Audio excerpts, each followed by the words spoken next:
दोस्तों, क्या आप जानते हैं कि जब आप किसी ऐसी दिव्य जगह जाते हैं जहां बुरी और प्रेत आत्माओं को कैद किया जाता है, छोटी सी लापरवाही आपके लिए मौत का कारण बन सकती है।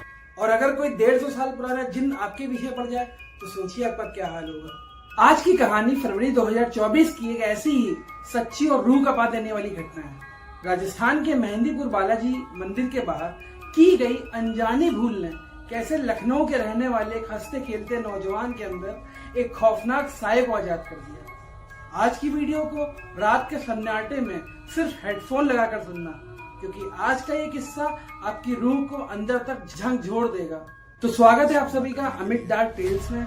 ऐसे ही रियल हॉरर इंसिडेंट सुनने के लिए और जानने के लिए हमारे चैनल को जल्दी जल्दी सब्सक्राइब कर लीजिए। चलिए स्टार्ट करते हैं।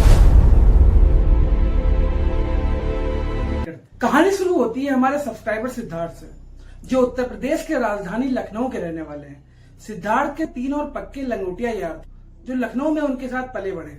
रोहन, नितिन और आकाश। कॉलेज की पढ़ाई खत्म होने के बाद सब लखनऊ की ही अलग अलग कंपनियों में जॉब्स करने लगे और अपनी लाइफ में बिजी हो गए। इन चारों के अलावा इस ग्रुप में एक बेहद अहम सदस्य भी थी, सिद्धार्थ की छोटी बहन किरण, जो इन तीनों दोस्तों को भी अपना सगा भाई मानती थी और हर साल राखी बांधती थी। किरण सबसे ज्यादा लाड़ प्यार और आदर रोहन का करती थी। साल 2024 की शुरुआत में इन दोस्तों ने बहुत ही मुश्किल से अपने अपने घर वालों को मनाकर जयपुर घूमने का एक बाइक प्लान बनाया। लखनऊ से निकलते वक्त सबने वादा किया था कि कोई शरारत या गड़बड़ नहीं होगी। वो अपनी बाइक पर सवार होकर पिंक सिटी जयपुर पहुंचे।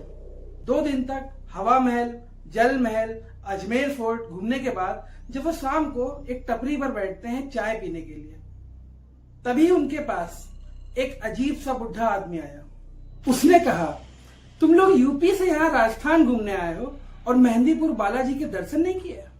वहां साक्षात हनुमान जी और प्रेतराज सरकार बैठते हैं, जहां बुरी आत्माएं थर थर कांपती हैं। एडवेंचर और थ्रिल के चक्कर में इन लड़कों ने तय किया कि वो अगली सुबह मेहंदीपुर बालाजी जाएंगे। अगली सुबह ठीक 7 बजे ये चारों अपनी बाइक से मेहंदीपुर बालाजी के लिए रवाना हुए। करीब लगभग 3 घंटे बाद ये वहां पहुंच गए। मंदिर का नजारा बेहद विस्मयकारी था। चारों तरफ हवन की अग्नि, मंत्रोच्चारण और प्रेत बाधाओं से तड़पते चीखते हुए लोग। सिद्धार्थ और नितिन, जो एक हीलर थे, मंदिर के गर्भगृह के अंदर बैठकर हनुमान चालीसा का पाठ करने लगे और वहां की दिव्य ऊर्जा को महसूस करने लगे। उधर रोहन और आकाश को भूख लगी हुई थी। वो दोनों मंदिर परिसर से बाहर नाश्ता करने निकले। तभी आकाश के फोन पर लखनऊ से उसके घर से कोई कॉल आता है, जरूरी कॉल होता है। बात करने के लिए थोड़ा साइड हो जाता है। रोहन सड़क के किनारे अकेला खड़ा था। अभी एक संकरी अंधेरी गली से एक अजीब सा आदमी बाहर आया।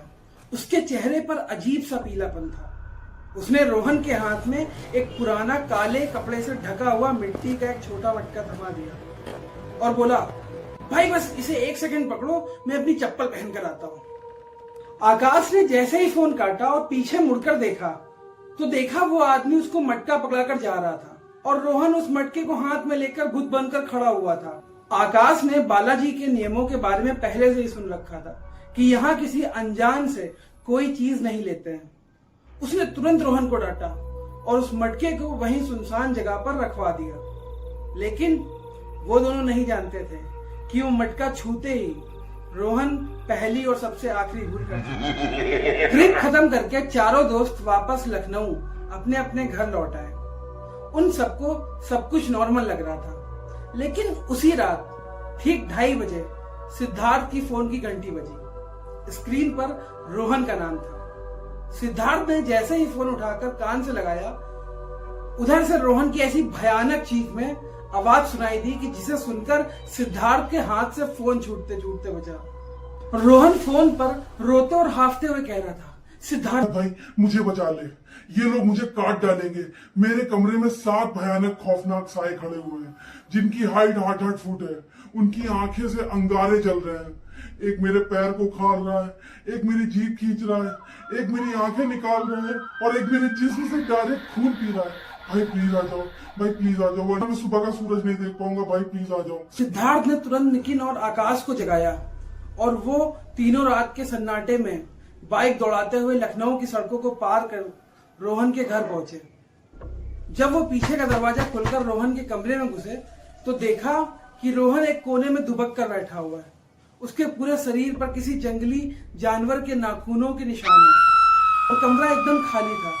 लेकिन तभी नितिन, जो निगेटिव एनर्जी को बहुत जल्दी सेंस कर लेता था, उसने कांपते हुए कहा कि इस कमरे में कोई बहुत पुरानी और शैतानी चीज मौजूद है। और ये बोलते ही नितिन वहीं फर्श पर बेहोश हो गया। अगले 2 ही दिनों में रोहन की हालत ऐसी हो गई थी कि देखकर सबकी रूह कांप जाए। उसके पूरे शरीर को एक्सट्रीम बॉडी पैरालिसिस ने जकड़ लिया था। वो पूरी तरह अपाहिज हो गया था। लखनऊ के बड़े बड़े डॉक्टर्स ने रोहन की जांच की और हाथ खड़े करते हुए कहा कि इतनी कम उम्र में ऐसा पैरालिसिस मेडिकल साइंस में नामुमकिन है। ये लड़का मुश्किल से 2 या 3 महीने का ही मेहमान है। सिर्फ कुछ दिनों के अंदर ही रोहन का वजन 75 किलो से घटकर 36 किलो रह गया। वो हड्डियों का एकदम ढांचा बन चुका था, जिसकी चमड़ी पूरी नीली पड़ चुकी थी। रोहन को हॉस्पिटल से डिस्चार्ज करके घर ले आया गया। एक शाम सिद्धार्थ की बहन किरण रोहन के पास बैठकर उसका ख्याल रख रही थी और बाकी सब बाहर कमरे में थे। अचानक अंदर से किरण की एक दिल दहला देने वाली चीख सुनाई दी। सभी भागकर अंदर आए तो वहां का मंजर देखकर सबकी सांसें हलक में अटक गई कि वो पैरालिसिस से बेदम पड़ा रोहन अचानक बेड पर सीधा खड़ा हो जाता है। उसकी आंखें पूरी तरह सफेद हो चुकी थी। उसके चेहरे पर विभत्स मुस्कान थी और उसके हाथों में एक लोहे की आरी, जिससे वो खुद का अपना ही गला और हाथ काटने की कोशिश कर रहा था। जब चारों दोस्तों और घर वालों ने उसे रोकने की कोशिश की, उस पर झपट्टा मारा, तो उस 36 किलो के कंकाल ने अमानवीय ताकत आ चुकी थी कि उसने एक ही झटके में 3-4 लोग उठाकर कमरे की दीवार के बाहर फेंक दिया। वो किसी के काबू में नहीं आ रहा था। जैसे तैसे उन सबने उसे रस्सियों से बांधा और वापस हॉस्पिटल लेकर भागे, जहां रोहन के हाथ पर 6 गहरे टाके लगवाने पड़े। जब रोहन के सभी दोस्तों ने मेहंदीपुर की सारी घटना उनके घर वालों को बताई तो घर वालों ने परेशान होकर तुरंत मेहंदीपुर बालाजी के ही पंडित से संपर्क किया और उनको सारी अपनी समस्या के बारे में बताया और उन्हें वीडियो कॉल पर रोहन को दिखाया जाता है। वो पंडित रोहन को वीडियो कॉल पर ही देखकर सारी बात को समझ लेते हैं कि इस लड़के ने मंदिर के बाहर जिस मटके को छुआ था वो कोई आम मटका नहीं था। आज से करीब 150 साल पहले बालाजी के सिद्ध संतों ने एक बेहद ताकतवर और खूंखार जिन को उस मटके में कैद करके दफन किया था। लेकिन किसी दुष्ट तांत्रिक ने अपनी सिद्धियों को पाने के लिए उस मटके को निकाला था और रोहन को वशीकरण का शिकार बनाकर उसके हाथों में वो मटका पकड़ा दिया, जिससे वो जिन रोहन के अंदर समा गया है। वो जो 7 सोए हुए दिखते हैं वो उसी जिन के अलग अलग रूप हैं जो रोहन की बलि लेना चाहते हैं। यह सुनकर रोहन के माता पिता बिलक बिलक कर रोने लगे। तब बहन किरण आगे आई और रोते हुए बोली, मैं अपने भाई को किसी शैतान के हाथों मरने नहीं दूंगी। मैं कलाई की राखी कोई मजाक नहीं है। किरण महाकाल की अनन्य भक्त थी। वो उसी वक्त अपने माता पिता को साथ लेकर लखनऊ से सीधे उज्जैन महाकाल के लिए निकल गई। उज्जैन पहुंचकर किरण ने महाकाल के दरबार में डेरा डाल दिया। वो दिन रात मंदिर के प्रांगण में बैठकर अश्रुधारा बहाते हुए सिर्फ एक ही गुहार लगा रही थी, हे महाकाल, कालों के कपाल, मेरे भाई के प्राण बचा लो। उधर लखनऊ में रोहन की सांसें उखड़ने लगी और डॉक्टर्स ने कह दिया कि इसके पास सिर्फ कुछ ही घंटे बचे हैं। तुम लोग इसको वापस घर ले जाओ और जो खाना चाहता है वो खिलाओ, जो करना चाहता है वो करो इसके साथ में। अब यहाँ पे हम इसको नहीं रख सकते हैं। और यह बोलते बोलते ही लखनऊ के हॉस्पिटल में अचानक रोहन की नब्ज डूब गई। मॉनिटर की लाइन सीधी हो चुकी थी और डॉक्टर्स ने उसे मृत घोषित किया। लखनऊ में पूरा परिवार, उसके दोस्त दहाड़े मारकर रोने लगे। लेकिन ठीक उसी पल उज्जैन के महाकाल मंदिर से शाम की आरती के वक्त किरण ने रोते हुए अपने सिर शिवलिंग के सामने पटक दिया और तभी लखनऊ के उस वार्ड में एक ऐसा चमत्कार हुआ जिसे विज्ञान भी कभी नहीं समझ पाया। रोहन के मृत शरीर के चारों तरफ अनजान अलौकिक तेज नीली रोशनी का चक्र घूमने लगा और पूरे कमरे में गूंज उठी, ओम। वो रोशनी धीरे धीरे उसके पैरों से होते हुए उसके शरीर में समा गई और अगले ही सेकंड रोहन एक जोरदार झटका लेकर बेड पर उठ बैठा और उसकी आंखें बिल्कुल सामान्य हो चुकी थी।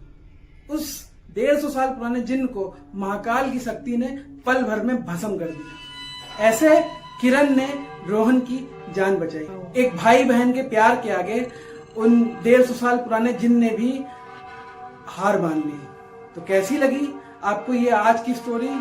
या थी मेहंदीपुर बालाजी के उस भयानक जिन्न और उज्जैन महाकाल के परम दिव्य चमत्कार की सच्चाई? भक्ति में वो शक्ति है जो मौत के मुंह से भी जीवन खींच लाती है। अगर आपके पास भी ऐसी कोई सच्ची घटना है तो नीचे दिए गए मेरे ईमेल पर या मेरे व्हाट्सएप नंबर पर जरूर भेजें।